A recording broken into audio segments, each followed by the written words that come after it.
You know, sorry, I don't know why I did that. Drugs are a funny thing. As we are all aware, drugs make you feel awesome most of the time. Yes, you can have a bad trip, or a bad experience. Yes, you can become sick when you don't get the drugs, but for the most part, drugs always make you feel great, and this is why they're so addictive. As you guys may or may not know, I have over 7 years clean. I smoke. Smoke cigarettes. It's terrible, I know, but over 7 years. It was November 11th, 2013. Is my clean day. So 7 years and whatever, a few months, 5 months, and I was addicted to everything. Opiates was my drug of choice, but if I could afford it or could get it, opiates and coke. So whether it was pills and coke or heroin and coke, I love to mix the two and do all stupid shit. But before I got real bad on opiates for the time period that I was bad on them, I experimented with just about everything. I it's a long list, but I've done mushrooms, I've done acid, LSD, I've done ecstasy, I've done all the major stuff. And even if it was only once or two or three times, I experienced it. And when I had experienced opiates, that was it. I fell in love, and it was terrible. From the age of 18 to 26, so that 8 year period, I wasn't using the entire time. I would actually get like a year clean or 6 months clean, but I would also relapse and use for a year or 6 months until, my last time I got clean. I've been clean ever since, thank God. And of course, we all have our war stories. Never do I intend to glorify any of my use, but a lot of crazy things happened while under the influence of drugs and alcohol. And this is one of those stories.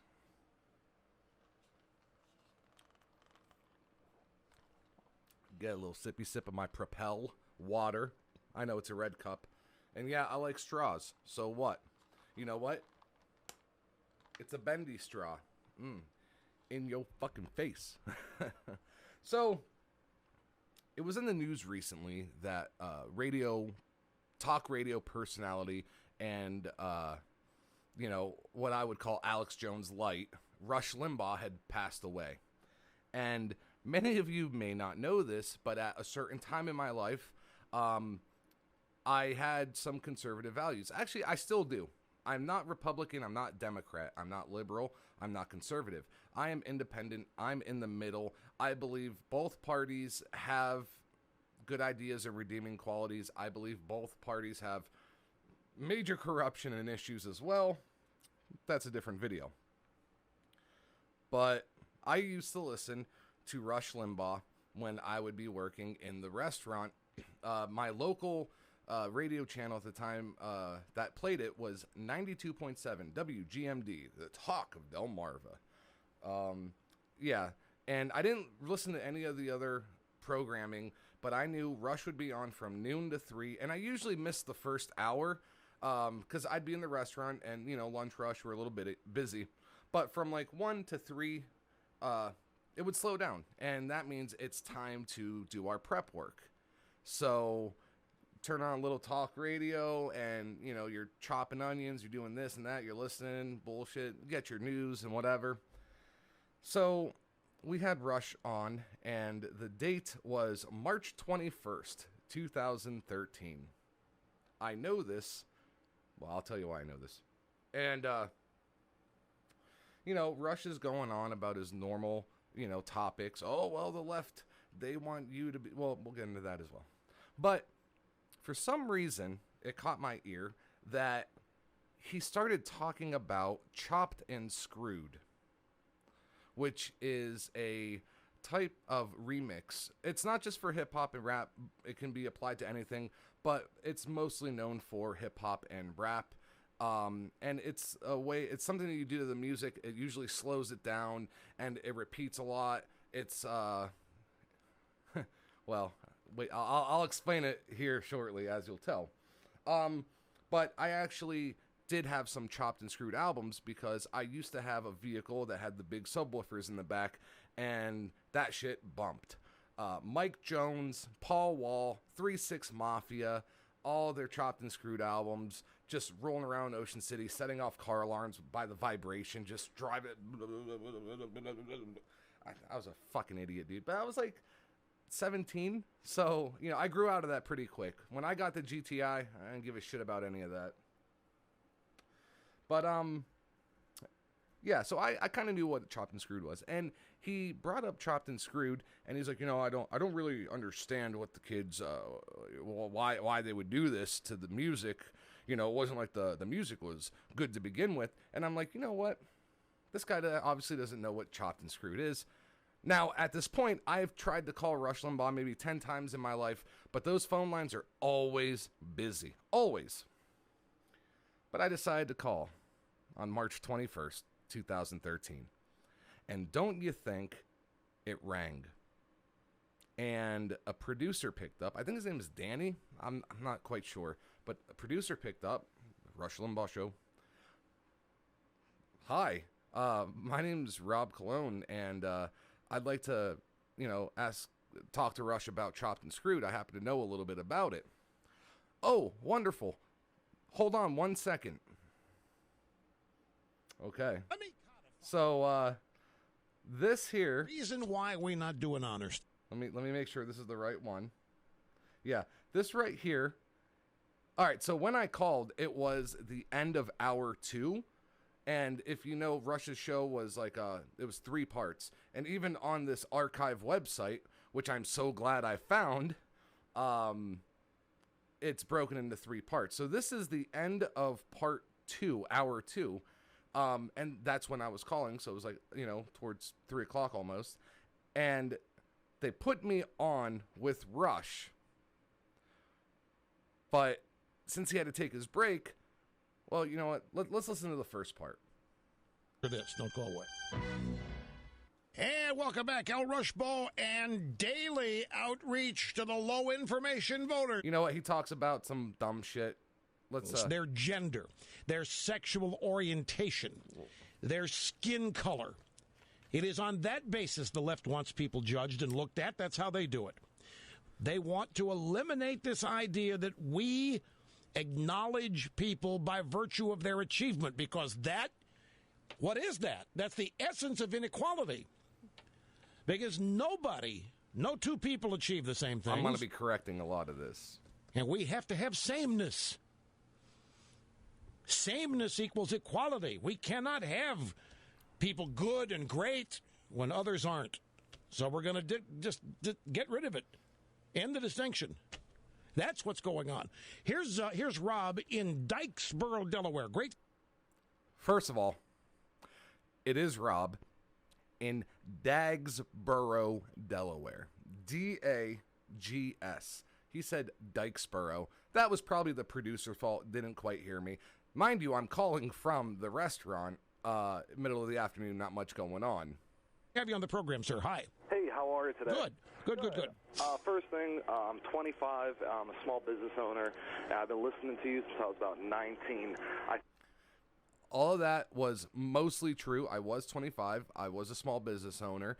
I said I listened when I was 19. That is pretty much when I started putting him on. I was never really a dedicated. I didn't listen every day, but I knew of Rush Limbaugh. I knew where he stood on things, and I would turn him on a couple afternoons, you know, in the kitchen of the restaurants. So that's all true. I think I'm the only person my age around Delaware that listens to you. Happy to have you. Probably. But hey, what are you gonna do? I don't want to change the subject.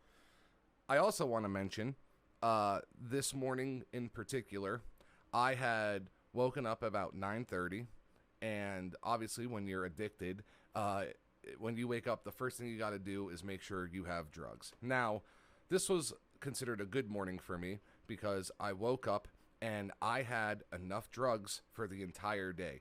Some mornings you wake up and it's like you got money, but you got no drugs. You got to immediately go out and find it. Sometimes you don't have money and you don't have drugs. You got to find a way to get money to get drugs.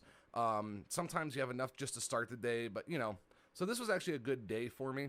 I had my drugs already. So I woke up, I had my cup of coffee, I had my drugs around 10:30, you know, open up the shop, get ready, make it through lunch, and then I decided to call Rush Limbaugh. So I was actually in pretty good mental capacity at this point. A little nervous because I'm talking to Rush Limbaugh, but, you know. Too much, but earlier you were talking about chopped and screwed, and it's actually a music style meant for people who drink a lot of Robitussin, they do the robo-tripping, or they drink chlorocidin. That was my first mistake. Codeine was the word I was looking for. I said chlorocidin because that's what people spray in their throats, and I, you know, with Robitussin, which I get into it, but yes, Robitussin, if you take a lot of it, will fuck you up, like DXM, and, well, I shouldn't be saying all this, but whatever. Yeah, there's medicines out there that'll fuck you up if you take a lot of it. And I said chlorocidin.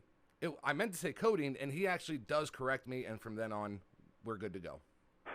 Because when you do that, supposedly you trip, or everything becomes slowed down, and this and that. So this music was created by a few different artists who were known for rapping about, you know, sipping on syrup and chlorocidin and Codeine. So you mean codeine, right? Codeine. Thanks, Rush. Yeah. This past week, the rapper Lil Wayne had a seizure, and they induced him into a coma. And that is true. You know, happened because in he 2013. drank too much codeine. And everyone's praising him and wanting him to get better, but he's been doing this for years. So they came up with the mix to handle people who were slowing themselves down and chopped it all up, Right. so as to just accommodate their heartbeat. No, it's you can listen to it. It's like in the 70s. But it is really the heartbeat. I mean, look at Hey, Rob, don't go away. I've got to take a break here. I've got time constraints. Problem. Okay, so he was on this path of they try to control your heartbeat with the music, how it's so slow. And no, the drugs are what's controlling your heartbeat. The music is just your accoutrement. It's just like, you know, it's accompanying your trip. The music itself is not slowing it down. And I think he was under the impression of that's what it was. And I was more trying to tell him it just accompanies. Well, okay. So anyways, they put me on hold, and the producer comes back on and he says, hey, we're going into hour 3. So we got to take our commercial, and Rush has to go over a few things. But if you stay on the line, we'd like to go in depth a little bit more on this. If you have time, it'll be about 15, 16 minutes. And I said, yeah, absolutely. That would be awesome. So I'm on the phone and I hear everything that's on the radio. I hear the commercials. I hear this and that, but they said 15 minutes. And I'm like, you know what? I have time to get high. So I told the other guy in the kitchen, say, hey, I'm going back in the apartment, man down the fort for a little bit. I'll be right back. And I go in the back, and I remember specifically, I opened up a fresh bundle, which for heroin, it's 13 individual baggies. And I had, it was probably a DVD case, probably Metalocalypse. I always use like the same couple, whatever. I poured 4 bags or 3 or 4 bags. Yeah, that was my average back then. At a time, 3 or 4 bags of heroin on it. And then I also had an 8-ball of Coke. So I poured, you know, maybe like half gram on top of that. And I mixed it up. And I snorted it. I was never intravenous drug user. So snorted all that. Got my cigarette, dipped it in a little bit, lit that. I literally get like 3 puffs in, and the producer's like, okay, we're going back. And I'm like, Clubs. ooh, that was fast. He's like, yeah, that's fine. So just hang on. All I want to get to the this point. mixed program. By the way, there's Okay, so at this point, I just done 3 or 4 bags of heroin mixed with cocaine, and I'm still nervous because I'm still talking to Rush Limbaugh, and you can hear the difference of me being like calm, cool, and collected for the most part in the first part of this to I am seriously hyped the fuck up now. History. Call us today to further explain it. And we have Rob from Dykesboro, Delaware. He claims he's been listening since he was 19. He thinks he's the only Delaware listener listening to this program. I think he took offense to that. By the way, there's 2 more that I know, Robert. So you're one of 3 at least. I was saying in my age group because there's no younger guys.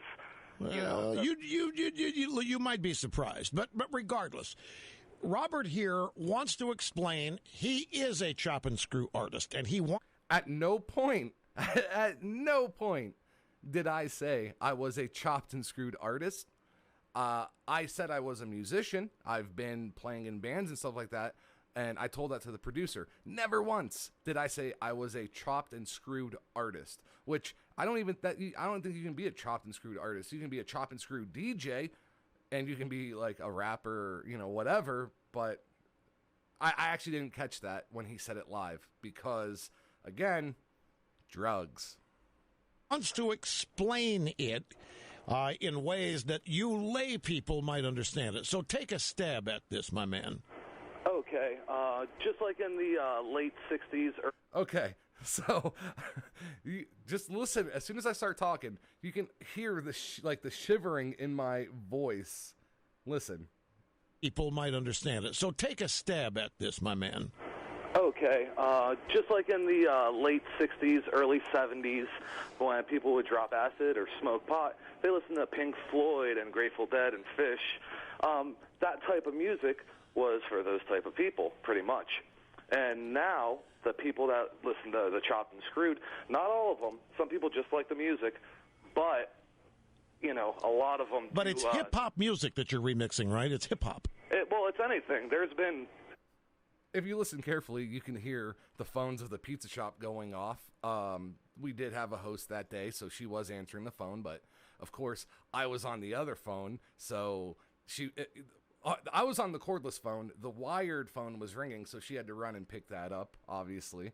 I did get into the drug culture and how it's been prevalent in music scenes for a long time, but he didn't want to hear that because he didn't have anything against, Pink Floyd and old rock bands. It was today's music, and it was hip-hop and rap, and that's what he wanted to focus on. Hip-hop, pop music, rock, a little bit of everything. So the chop and screw discipline could be applied to Pink Floyd if you wanted to. Oh, absolutely. Okay. Everything's been remixed already by DJs just trying to get recognition. Oh, absolutely. Yeah, I'm amped the fuck up, if you can't tell. From it, Okay, cool. But I think people are more intrigued by the lifestyle. Like, they'll listen to it and be like, it's just slowed down, 40 beats per minute or whatever. Maybe I should try the Robitussin. Maybe it'll sound different. I should have focused more on codeine because codeine is syrup. Like, that is what 90% of them are doing. But Robitussin and DXM, that is the gateway to that stuff because it does have the same effect at some point. You do trip out, you do slow down. And at that point, I'd done a lot of DXM and Robitussin. I only did codeine once. So I knew more. I knew what it was. I knew how it made you feel. It was like a painkiller, but I knew more about the trippy side of things.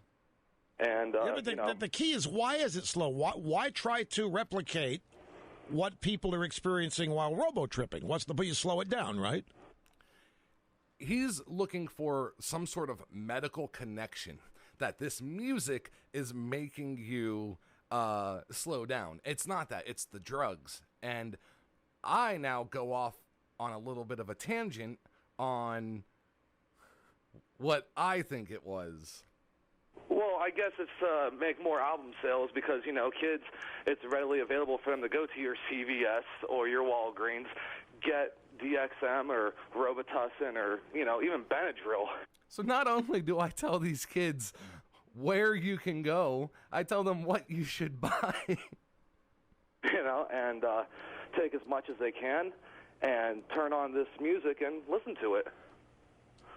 It's an experience that the rappers glorified. It is something that rappers glorify even to this day, but other musicians have glorified drug use throughout. It's not just rappers, but we were talking about hip-hop and rap at that moment. Yeah, I was starting to zone out here. Right. And so the mix tried to replicate the way people felt while they were doing the purple drank or the robo tripping or what have you. Purple drank. That would be it, yeah. Exactly. So there we go. So, and the guy who invented it overdosed on Robitussin. No. Yep. Robert DJ Codeine. Screw. Robert DJ His Screw. last name was Davis. It was codeine. And the only reason this came up is because the Chopped and Screw crowd in Houston is also dissing Beyonce.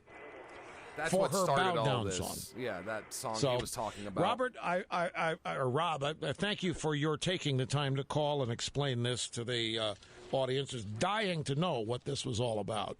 Thank you, Rush, for accepting my call. You bet. And what is your line of work? I thought I got off are you there. a mixer? No, actually, no, I'm a musician. I own a pizza place. That's my small business. But I'm a musician. I play 8 or 9 instruments. I've played in bands my whole life. But when you play in cover bands, you have to learn all sorts of different music, and this is how you get into the stuff that I normally wouldn't listen to. That was the excuse I used on how I knew what all of this was. Not the fact that I was an active drug user who knew a lot about drugs and the scene at that time. You like Chop and Screw? Not necessarily, no. At that point, Not a huge fan of it. I mean, That's if true. you like an original song and then they slow it, like I said, 40, 50 beats per minute, Yeah. and they repeat the same line 15 times. That's what you've got to do to people. The minds are fried. They would keep up with one lyric line at a time. As he's saying this to someone whose mind in that moment was clearly fried. You can't tell a story in songs like this with those people. Yeah, it's, well, I mean, pop music today, there's no real storytelling the way it is, so... Of course, I had to be a fucking cynic at some point and just say how music today has been shit. And it's funny because this happened like 8 years ago, and I still believe that. I don't know. I'm just, when I listen to music today, it upsets me, whether it's been chopped or screwed or whether it's been remixed or whether anything. You wouldn't play it at a wedding. No. I would. No. I said no, but I would. Thank you. That's again, all people Rush, need to I'll know, keep really. on listening. Rob, I appreciate the call. Hang in. We got a quick timeout. And ladies and gentlemen, that was my interaction with Rush Limbaugh. That day while I was on, this is how I actually found this clip. I knew I talked to him, but I couldn't remember how to find it or whatever. And I went on Facebook that day and I said, on phone with Rush Limbaugh, and a few people, like, oh, I'm listening, blah, blah, blah. And, so recently when he passed away, I was like, let me see if I can find that clip. If I just knew the day. And I was like, oh, I went on Facebook. I searched up my name and Rush Limbaugh name. I went to post. Boom. March 21st, 2013. And if you go on the archive, archive.org and search Rush Limbaugh, this and that, it's there. End of hour 2, beginning of hour 3. I have been immortalized. Unfortunately, it has not been like today where I'm over 7 years clean and I'm able to have a good sense of humor about the stuff. It was like literally in one of the worst times in my addiction. And you can hear it. Like, you can't see me, which I looked awful, but you can hear it from that first part to that second part. Just all amped up. And like I said, I was nervous, but take into account the first conversation I had and then after the break. And you can hear I don't even want to say the fear, the excitement between the coke and the heroin and talking to someone that like I've been listening to for a long time.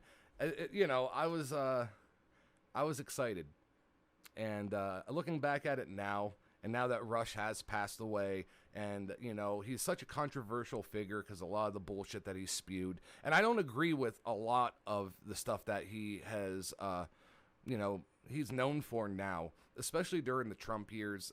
He said a lot of hateful shit, and I'm not a fan of that. I want to say he wasn't as bad years ago before that, but he probably was. And there was things I agreed with him, and there was things I didn't.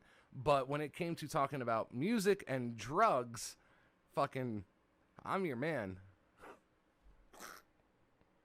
Hey, I'm just happy to be alive and be clean now. So, thanks.